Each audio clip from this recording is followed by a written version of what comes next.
So, una, matanong ko lang, Hmm. are you excited for college? Excited and nervous, syempre. Bakit ka nervous? I don't know, it's a new setting. I feel like lahat naman na bago is nakaka-nervous. Kasi you don't know everything, di ba? It's something new. So, you don't know kung ano yung mga magiging future mo. You don't know kung ano yung mga magiging bago na challenges na kailangan mong i-face. Kaya medyo nakaka-nervous siya. Pero at the same time, excited. Pero what are you preparing for currently? What are the things that are running through your mind right now na parang meron kang ginagawang active effort para i-mitigate yung concerns niyo? Two things. Unang-una, magsisimula pa lang ako na medyo magbasa na sa mga magiging lessons ko. Kasi even though interested ako sa course na to, never akong nag-aral around healthcare. It's a new topic para sa akin. So, before pa ako magsimula, I would like to start na sa para man na ano, medyo ma-accustom na ako sa mga lessons. So, I wanna start reading about healthcare na and I need to start reviewing yung curriculum. Mm. I have more than 2 months pa naman para malaman ko kung ano yung mga weakness na kailangan kong ma-develop. Like chemistry, bro. Are you, are you currently enrolled na ba? Naka-enroll ka na ba? Hindi pa. Kasi the thing is, di ba, dahil irregular ako, I need to wait for the schedules to come out by the third week of June. And pag lumabas na siya, babalik ako sa school, kakausapin ko si Dean, and aayusin namin yung schedule ko. Pag na-finalize na yung schedule, then mag-enroll na ako. Pero I asked din naman yung yung admissions department. They told me naka-lock in ako. So whatever happens, mag-aaral na talaga ako doon. Ay, good to know. Mm. So, ano yung, what are you, what are you planning to do sa college? I mean, syempre, mag-aaral ka, di ba? Pero, alam mo naman, yung college, it's a different atmosphere. Hindi siya naging culture shock masyado sa akin kasi I started college nung Online. pandemic. You also started college technically. You're technically just transferring kasi. Pero shifting from online to face to Online. face, hindi siya naging culture shock sa akin kasi I already knew who to approach. I already knew my classmates, my Friends naman. blockmates. Pero at the same time then, I was not accustomed to commuting for extended periods of Oo. time. Kasi usually I'd commute papunta lang sa SM, ganun, 5 minutes, 10 minutes. Tagal na yun para sa akin. And now I'm commuting for 1 hour, 2 hours. Some of the worst nights, 3 hours or more, di ba? So, Taas nga namin sweldo ko sa'yo dun eh. I mean, hindi, it's ano naman eh.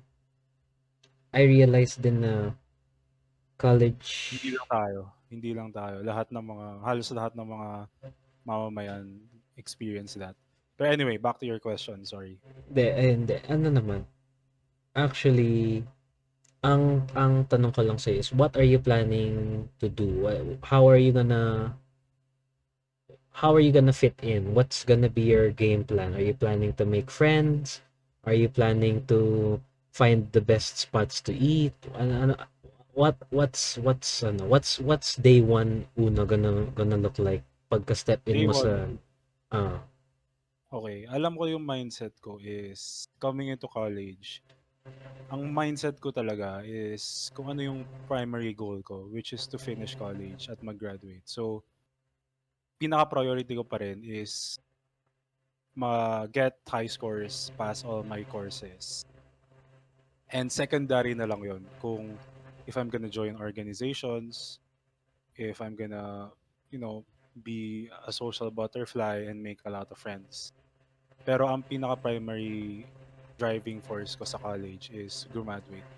So that's my primary consideration.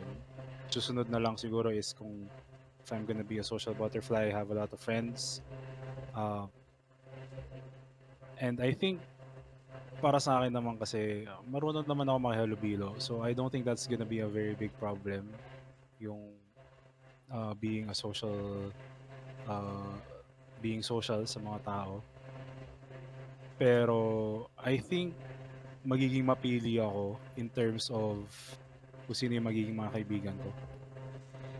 Uh, I think mas magiging approach, mas I would like to be more friends sa mga tao na driven din, na graduate. Kasi I think importante yun, lalo na in terms of groupings. Kasi syempre, college student ka, you know na importante ang groupings.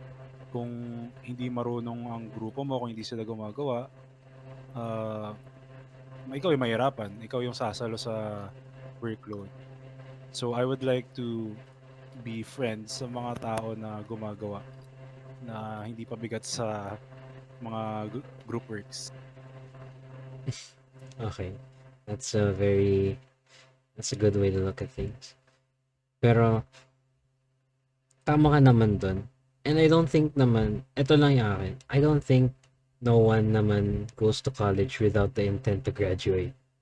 Pero I get din your, what you mean by you're gonna try to find the people na talagang focused on studying and know not much about the fun and games during college. Kasi And, nung nasa Papua ako, hmm, so I had someone come up to me and then sinabi niya, bro, gusto mo gumawa ng GC para we can learn, study together, mhm, makipagtulungan.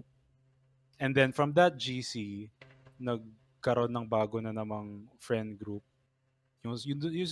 Mararamdaman mo naman kung sino yung kaklose mo, who you're able to work with properly.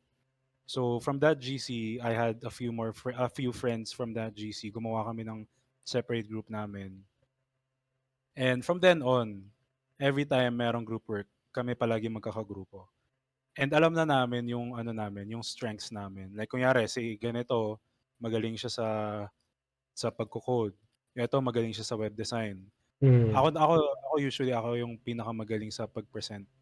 So kapag meron kaming presentation, ako yung mag-head ng presentation. Kapag merong video presentation, ako yung gumagawa mostly ng presentation na yun. Which is, syempre, it's about finding what you're good at. Like I said, yung iba coding, yung iba web design, ako presentation. So, tulungan siya. So, it's about finding the right people to hang out with.